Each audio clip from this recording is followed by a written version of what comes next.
ओजन ह्रास पई फाइबर युक्त खाद्य बेस गुरुत्वपूर्ण। फाइबर को खाद्य रे सामिल करबा द्वारा एहा ओजन ह्रास दिगरे सहायक होइथाए। तेणु आपण जदि ओजन ह्रास करबा को चेष्टा करूछंती निश्चय निज खाद्य रे एही सबु जिंस को सामिल करंतु।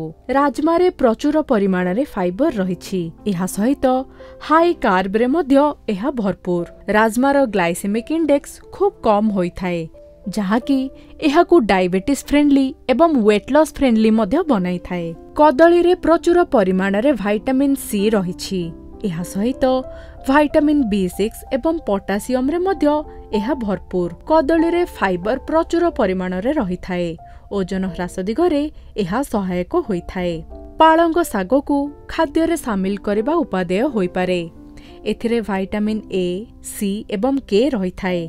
एहा सहित फॉलेट, मैंगनीज, मैग्नीशियम एवं आयरन मध्य प्रचुर परिमाण रे रहिथाए। एहा शरीररू अधिक फैट को हटाइबारे सहायक होइथाए। ओजन ह्रास डाएट रे गाजर को सामिल करबा को भूलंतु नाही। गाजर रे प्रचुर परिमाण रे विटामिन K रहिछि।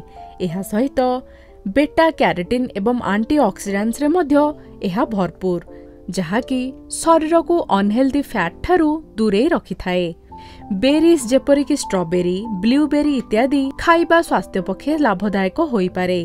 एथिरे एंटीऑक्सीडेंट्स रहिछि एवं फाइबर रे मध्य एही सबु बेरीज परिपूर्ण होइथांती। ओजन ह्रास दिगरे सहायक हेबा सहित एहा शरीर को पोषण मध्य जोगाइथांती।